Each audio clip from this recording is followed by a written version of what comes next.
Bismillahirrahmanirrahim. अस्सलामुअलैकुम students, hope so you are fine.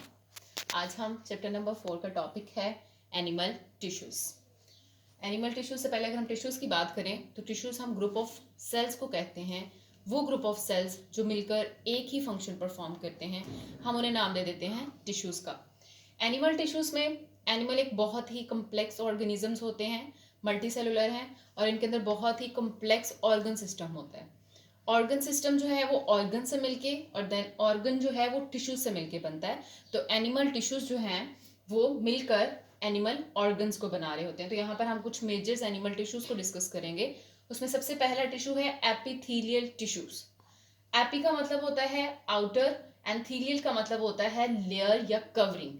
तो ऐसे टिश्यूज जो कि हमारी बॉडी की कवरिंग या उसकी जो आउटर लेयर बनाते हैं उन्हें नाम दिया जाता है एपिथेलियल टिश्यूज का.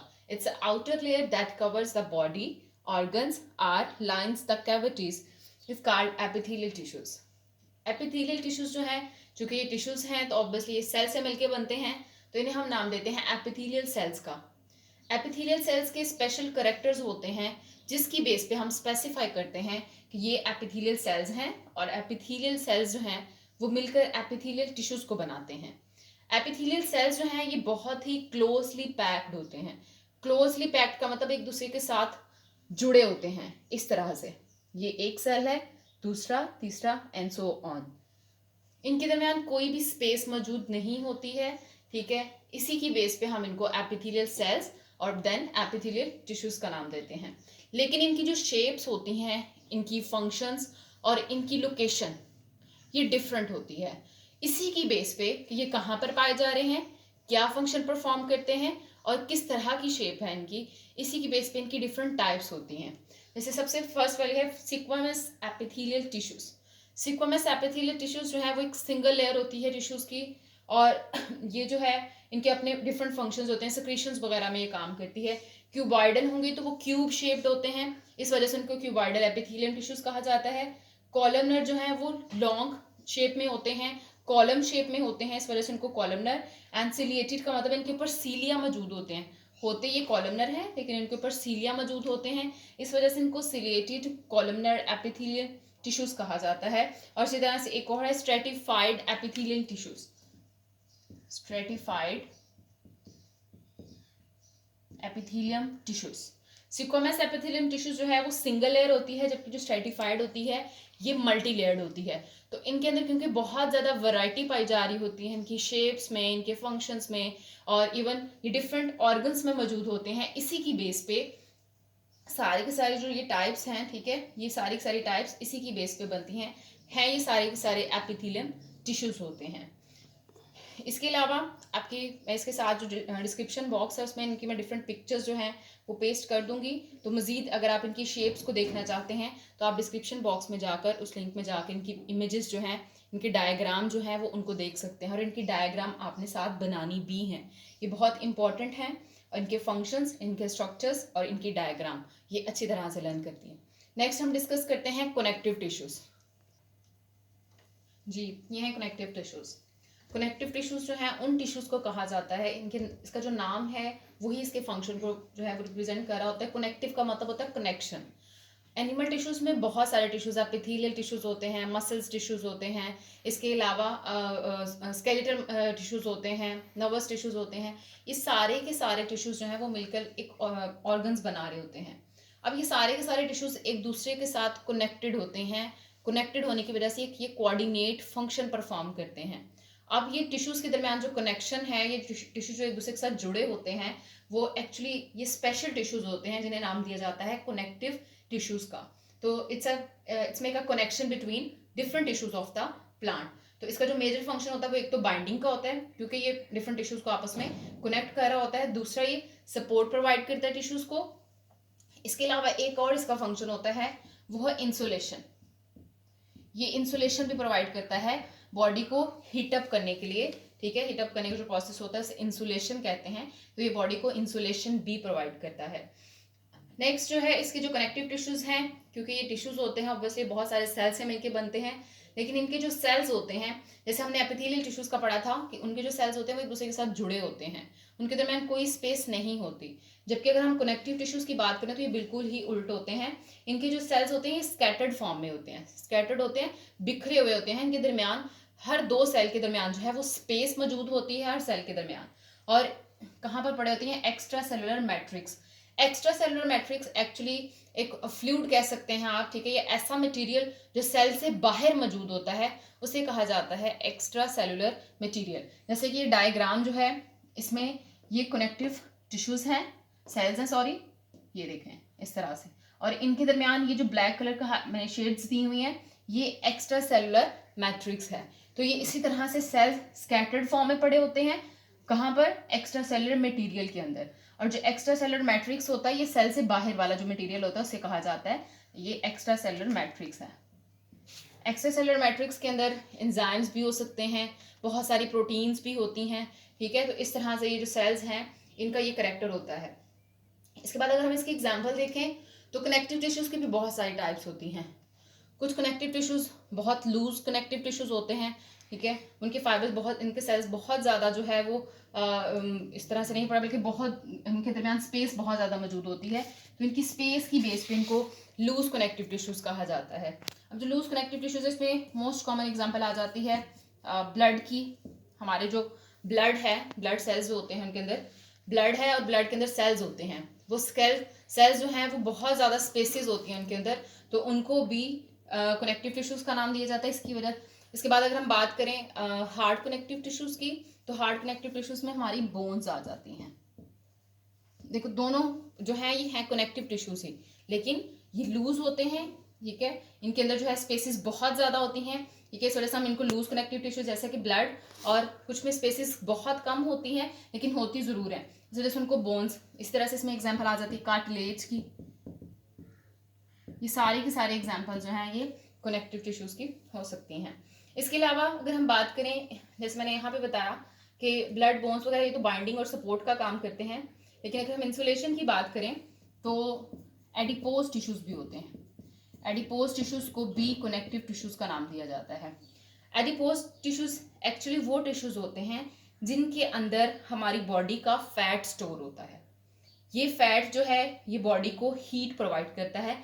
तो ये जो टिश्यूज हैं ये भी कनेक्टिव टिश्यूज में, इनके करेक्टर जो हैं बिल्कुल कनेक्टिव टिश्यूज जैसे होते हैं, तो ये भी इसी की एग्जाम्पल में आ जाता है। इस तरह से ये जो कनेक्टिव टिश्यूज अपने इंपॉर्टेंट फंक्शंस परफॉर्म करता है एनिमल्स के अंदर। इसके बाद हम पढ़ते हैं मसल्स टिश्यूज। मसल्स टिश्यूज जो हैं ये भी सबसे ज़्यादा हमारी बॉडी के अंदर पाए जाने वाले टिश्यूज हैं, मोस्ट अबंडेंट टिश्यूज, ठीक है। एनिमल टिश्यूज के अंदर बहुत ज़्यादा पाए जाते हैं। अब मसल्स टिश्यूज जो हैं ये actually bundles of long cell से मिलके बनते हैं। अब लॉन्ग सेल्स इनको क्यों कहा जाता है, ये मैंने साथ में एक डायग्राम ड्रॉ की है, ये नज़र आ रहा होगा, ये एक सेल है, ठीक है। तो ये लेंथी थोड़े से होते हैं, मतलब इनकी जो शेप होती है वो थोड़ी सी कॉलम शेप में होते हैं, लॉन्ग शेप्स में होते हैं, इस वजह से इनको मसल फाइबर्स भी कहा जाता है। फाइबर्स हम कहते हैं जैसे तो कोई भी थ्रेड लाइक स्ट्रक्चर्स होती हैं उन्हें फाइबर्स कहा जाता है, जैसे लंबे लंबे धागे से होते हैं, बिल्कुल इसी तरह से मसल्स टिश्यूज के अंदर भी मसल फाइबर्स पाए जाते हैं, मतलब लंबे सेल्स होते हैं, और ये सारे बहुत सारे मसल फाइबर्स मिलकर मसल्स टिश्यूज बना रहे होते हैं। अब अगर हम मसल फाइबर्स की या मसल सेल्स की बात करें तो ये इनके अंदर एक स्पेशल क्वालिटी है या प्रॉपर्टी है इनकी स्पेशल, जिनकी वजह से इनका जो करेक्टर है वो बाकियों से डिफरेंट होता है। वो एक यूनिक करेक्टर इनके अंदर ये होता है कि they have ability to contract, कि ये इजीली कॉन्ट्रैक्ट भी कर लेते हैं और रिलैक्स भी कर लेते हैं। और हमारी बॉडी की जितनी भी मूवमेंट होती है वो ड्यू टू कॉन्ट्रैक्शन और रिलैक्सेशन ही होती है। तो दैट्स इट, हम कह सकते हैं कि क्योंकि ये सेल्स कॉन्ट्रैक्टिंग एबिलिटी रखते हैं, इस वजह से ये बॉडी की मूवमेंट में हेल्प करते हैं। हमारे जितनी भी बॉडी मूव कर रहे होते हैं, ठीक है, ये उनके साथ मिलकर जो है उसको हेल्प आउट करते हैं, और हमारी बॉडी की लोकोमोशन, मतलब जिस तरह से हम चल रहे होते हैं, वॉकिंग, रनिंग वगैरह, ये उसके अंदर हेल्प करते हैं। यहाँ पर आगे इनकी क्योंकि ये डिफरेंट ऑर्गन्स के अंदर पाए जाते हैं, इस वजह से इनकी डिफरेंट टाइप्स होती है। तो यहाँ पे मैंने कंपैरेटिवली थोड़ी सी लिखी हैं, 3 टाइप्स की बताई हैं। तो इनकी डिफरेंट कैरेक्टर्स होते हैं जिसकी बेस पे इनकी डिफरेंट टाइप्स होती हैं। जैसे सबसे पहला है स्केलेटल मसल, दूसरा है स्मूथ मसल, थर्ड वाला है कार्डिक मसल्स। स्केलेटल मसल्स की बात करें तो होते ये मसल्स टिश्यूज ही हैं, लेकिन ये ऐसे मसल्स टिश्यूज होते हैं जो कि बोन्स बोन्स के साथ अटैच होते हैं।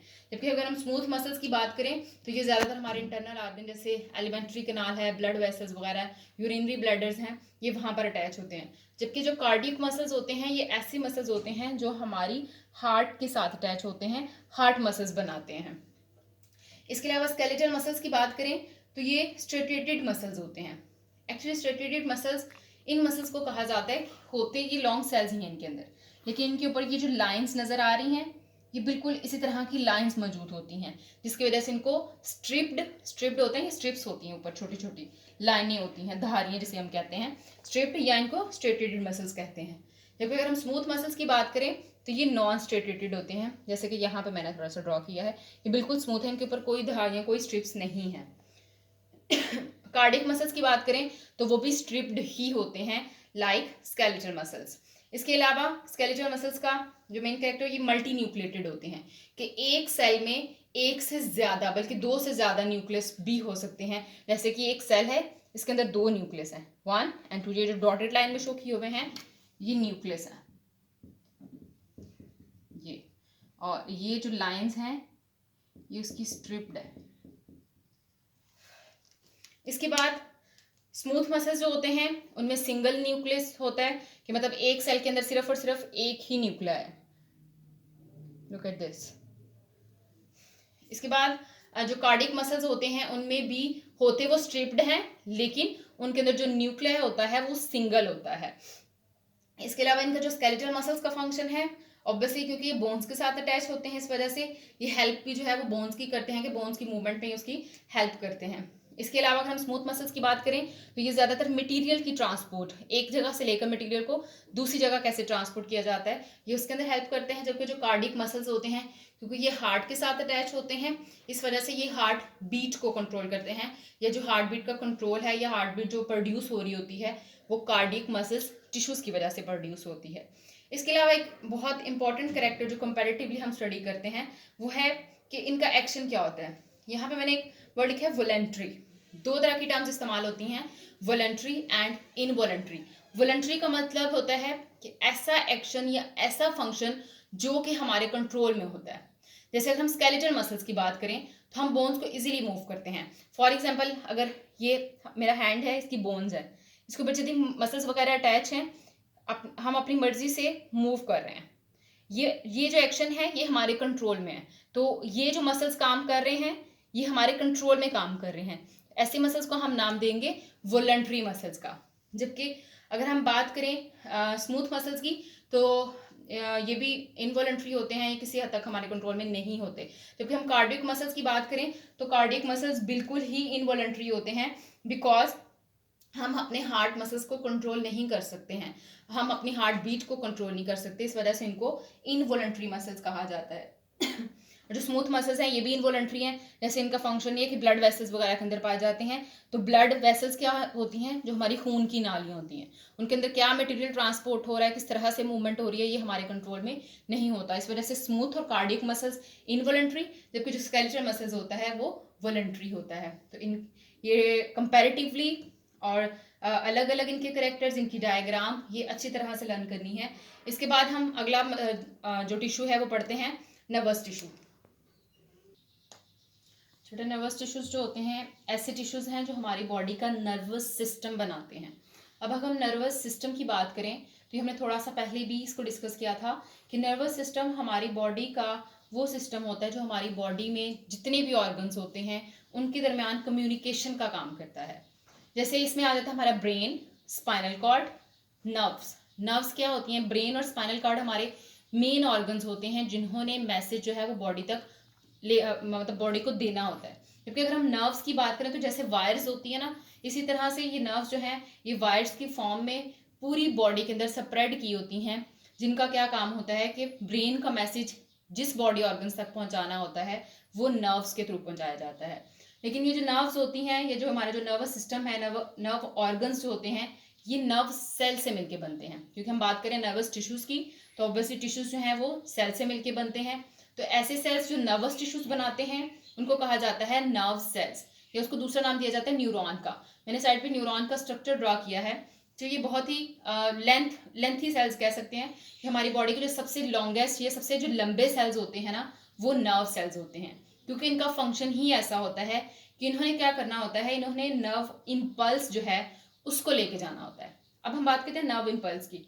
नर्व इम्पल्स हम उस मैसेज को कहते हैं जो हमारे ब्रेन से हमारी बॉडी तक, या हमारी बॉडी से हमारे ब्रेन तक, वो मैसेज जो कन्वे किया जाता है, उस मैसेज को नाम दिया जाता है नर्व इम्पल्स का।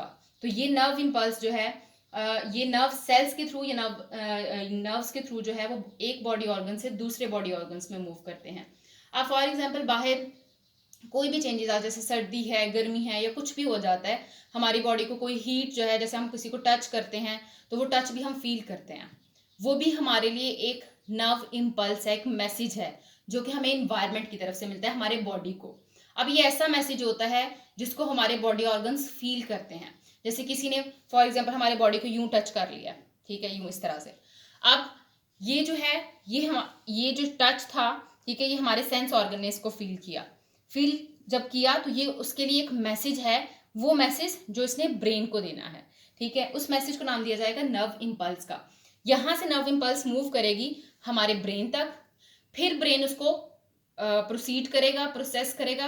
प्रोसेस करने के बाद दोबारा इस नर्व इम्पल्स को जो है वो हमारे बॉडी ऑर्गन्स तक पहुंचाया जाता है, यहाँ पर सेंस ऑर्गन्स तक, जिसकी वजह से हमें पता चल जाता है कि हमें किस तरह का टच हुआ है। फॉर एग्जाम्पल अगर कोई कैंडल वगैरह कोई जली हुई है इस तरह से, हम उसके ऊपर हाथ रख देते हैं, ठीक है, तो हम थोड़ी विद इन सेकंड भी बहुत ज़्यादा होते हैं, मिली सेकेंड्स में हमें पता चल जाता है कि हमारा हाथ जल रहा है, हम फौरन से पीछे कर लेते हैं।